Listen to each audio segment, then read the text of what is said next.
The first question regarding parittārammaṇā dhammā. Why is it that the mental factors Appamaññā, illimitables, and virati, abstinences, are excluded from having a limited sense object? As the 8 kusala, wholesome consciousness, Vipāka, resultants, and kriyā, functionals, can have limited sense objects as their object, the only thing I can think of is that the object of Appamaññā is a paññatti concept, and that is excluded. But the reason for the exception of virati, I do not know.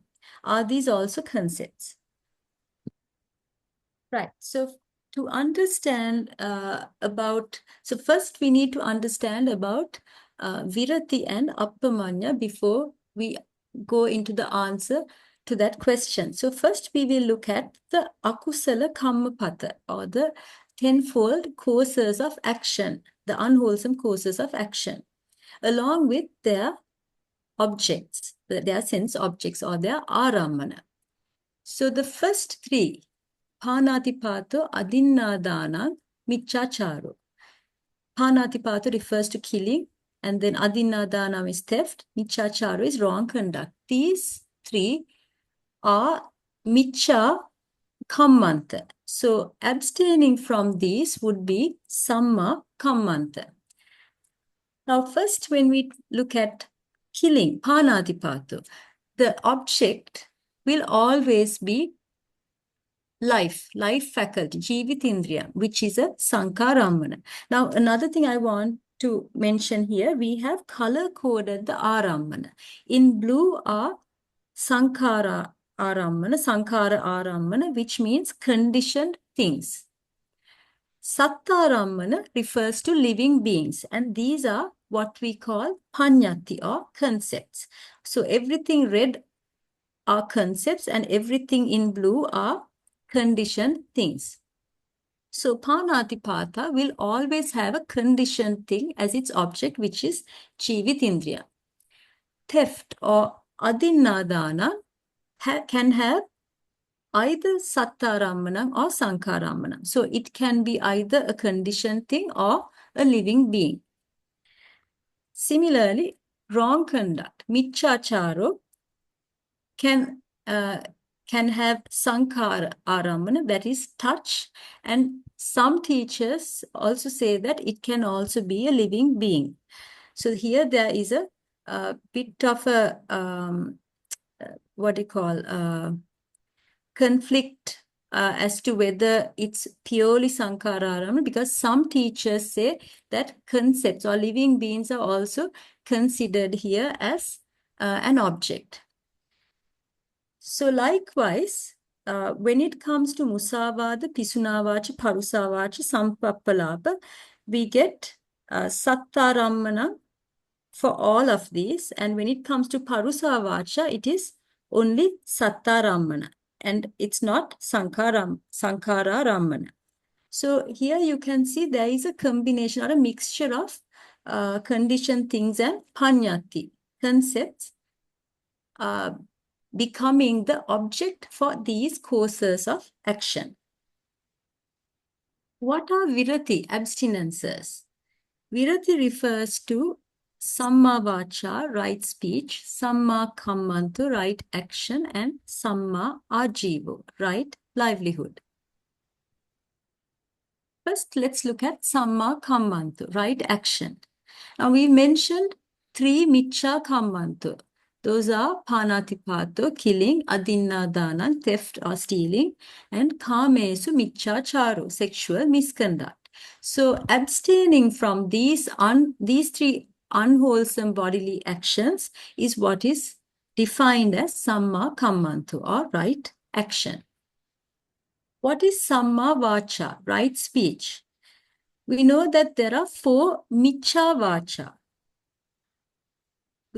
Musāvādo, false speech, pisunāvāca, slandering, parusāvāca, harsh speech, and sampappalāpo, frivolous talk.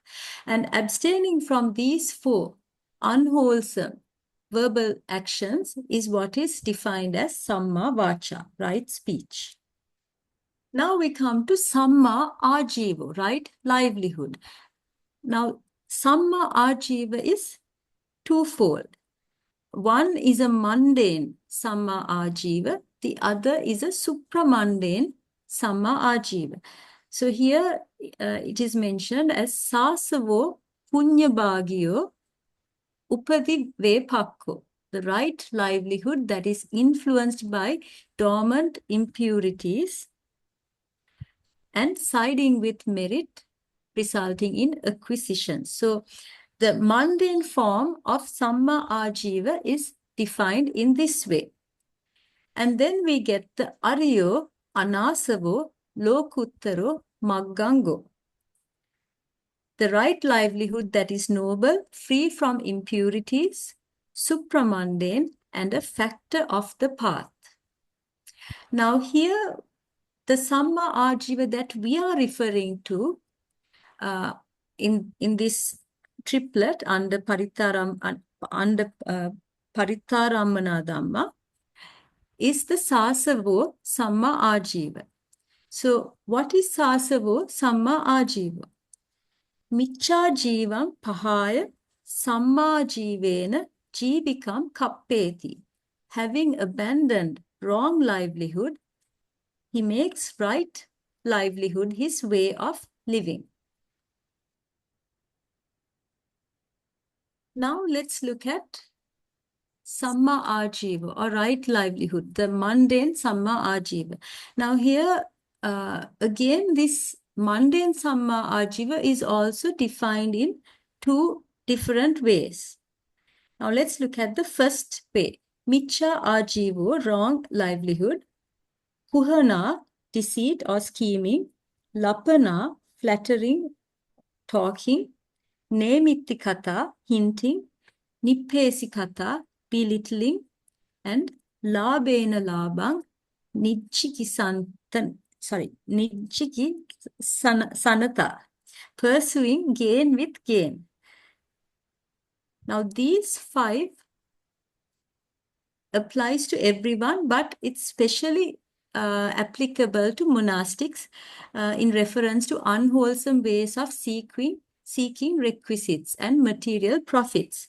Now, I'm not going to go into details of this, but if you would like to learn or read up more about these kuhana, lapana, nemittikata, and so on, you can read the description which is given in the Visuddhi Magga under Sila Visuddhi.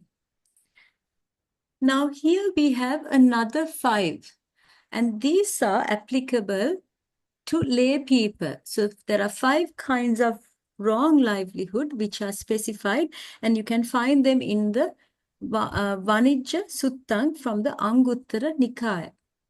And these are trade in weapons, trade in living creatures, trading in meat, trade in intoxicants, and trade in poison. So these five methods are defined as wrong livelihood. So basically abstaining from these five kinds of wrong livelihood would refer to right livelihood when it comes to the lay people. So coming back to the question. Now the question asks why the mental factors Appamaññā and virati are excluded from having a limited sense object.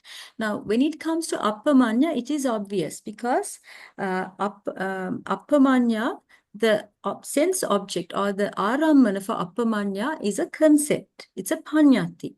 Therefore, Appamaññā will not take a limited sense object or a parittārammaṇā as its ārammana. Therefore, it's very clear that we can exclude Appamaññā. Now, next comes why virati are excluded. So, let's look at the next slide to understand that. Now, this is a table which shows which kind of consciousness is associated with virati and Appamaññā. So, the first column gives the different types of consciousness. So here under kāmāvachara, when it comes to the kāmāvachara kusala, they may be associated with virati at certain times, and they also may be associated with Appamaññā at certain times. So it's a anekanta, sorry, an aniyata yogi chetasika, which means it's present only in certain states, only in certain times. When it comes to the remaining kamavachara chitta, the Vipāka and the kriyā, they are not associated, the virati are not associated at any time. However, the functional kriyā may be associated with Appamaññā at certain times. Next, we come to the Rūpāvachara and Arūpāvachara. So now the Rūpāvachara and Arūpāvachara are never, when it comes to virati, they are never associated with these chitta. But the Appamaññā, when it comes to the Rūpāvachara chitta, certain Rūpāvachara chitta may be associated with Appamaññā. So if it's a karuna or mudita bhavana, then they will be associated with the Rūpāvachara chitta. Then finally, the Lokuttara Magga and Phala, they are always associated with virati, but they are never associated with Appamaññā. So now, let's get an overall idea. So what are the states that are associated with virati? The kamavachara kusala may be associated with virati, and the lokuttara magga and phala are always associated with virati. So when it comes to the virati, we spoke about samma kammanta, samma vacha, and samma ajiva. So here in this table, given are the different arammana for the samma kammanta and samma vacha. So basically here it's given as miccha kammanta. So the opposite would be to abstain from these deeds. So in blue are the conditioned things, the saṅkhārārammana. And in red are the paññatti, the concept. So wherever you get a saṅkhārārammana, then that is applicable to the parittārammaṇā tika. But the paññatti, the concepts, will not be applicable to the parittārammaṇā tika. So as you can see, the ones in blue, you can see under samma kammanto and as well as samma vacha. So therefore, it's obvious that virati can be classified under parittārammaṇā dhammā, and we will show you under which section that they will be classified.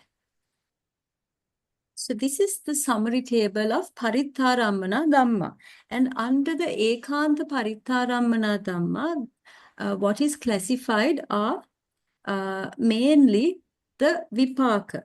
So we spoke about kamavachara Vipāka, and under the table where we described the virati, which consciousness are associated with virati, we said that virati can be associated with the 8 kamavachara kusala at certain times, and that they are always associated with the lokuttara magga and phala.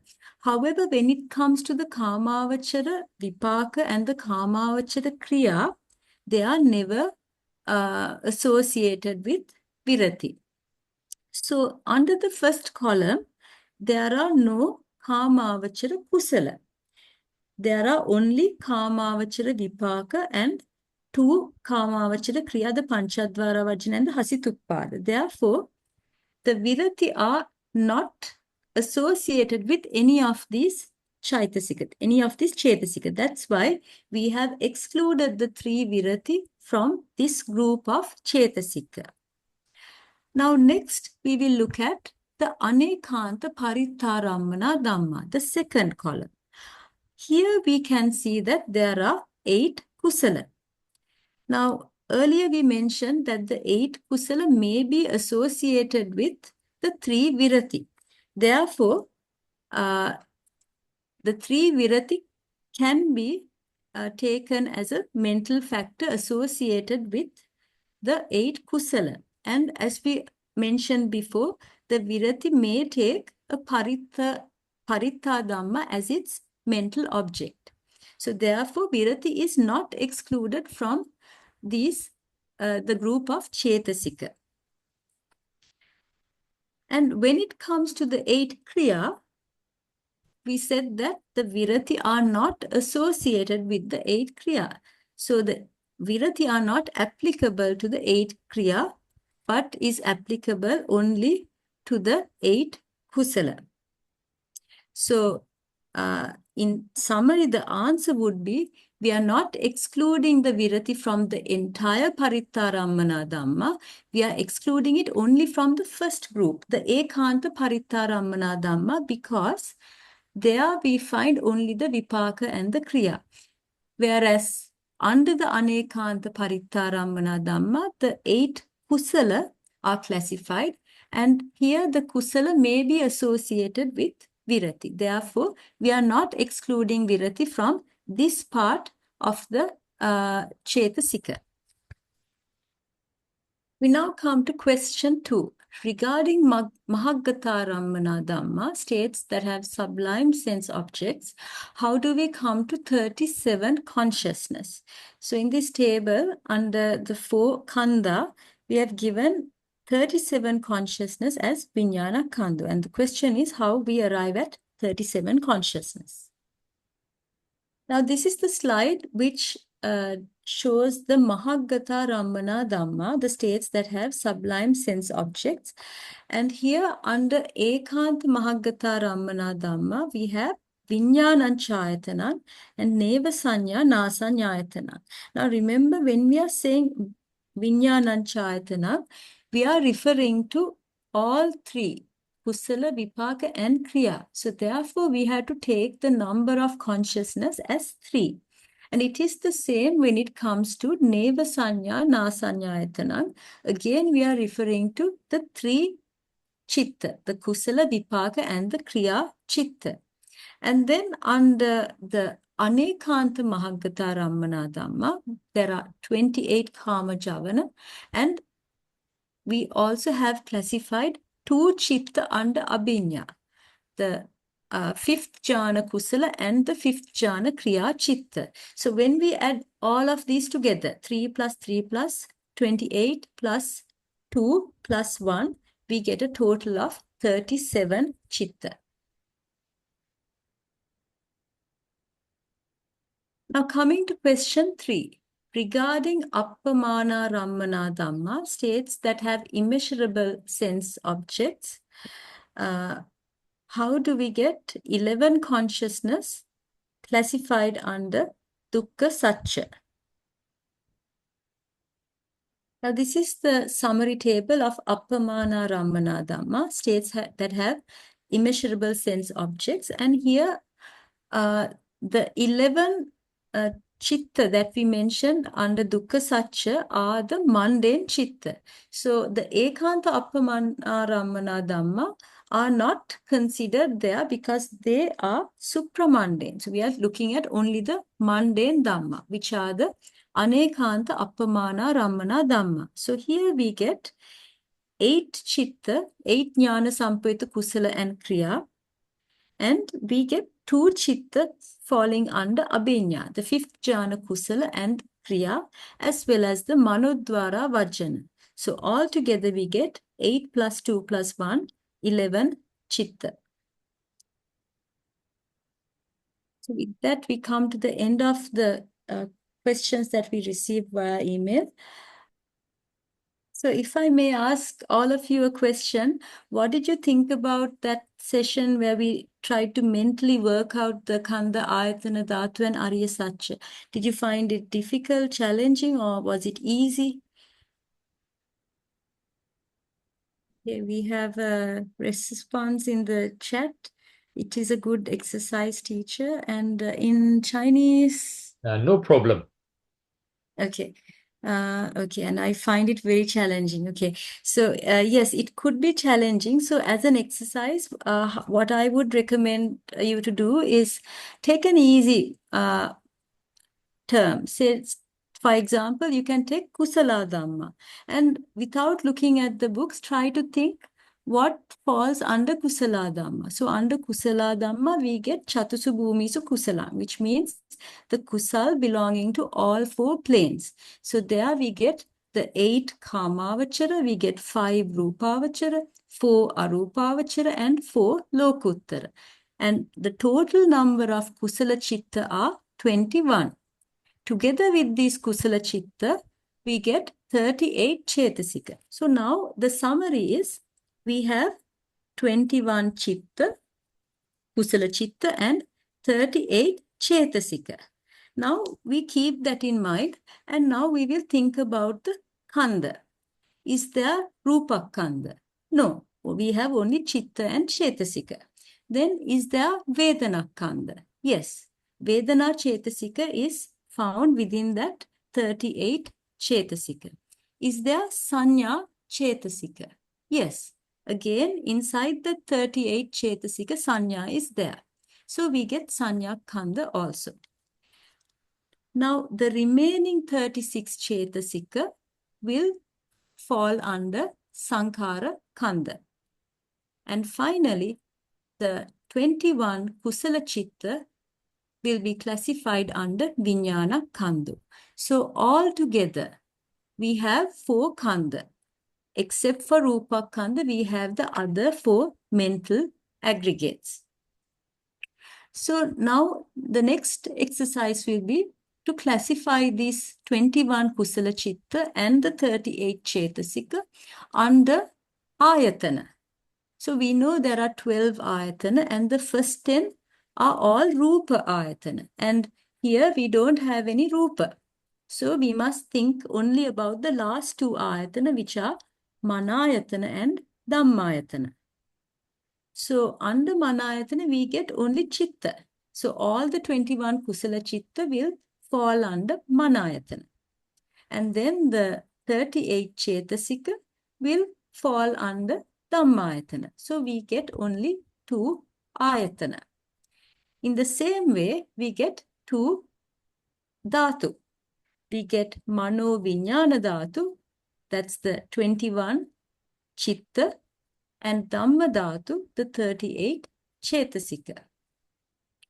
Finally, when we are looking at Arya Sacca, it might be a little confusing. Now we have to remember, under the 21 chitta, we get not only mundane kusala, we get the supramundane magga chitta also.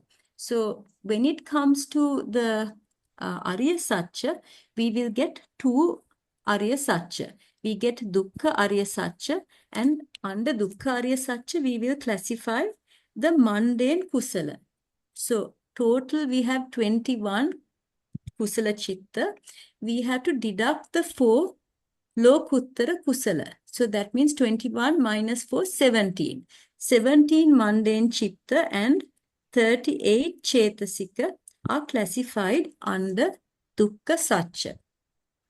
Then what is the next sacca? It is magga sacca.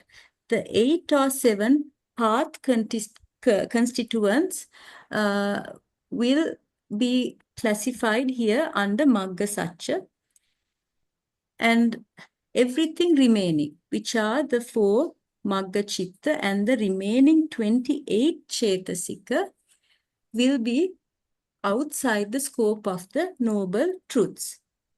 So that is how we work out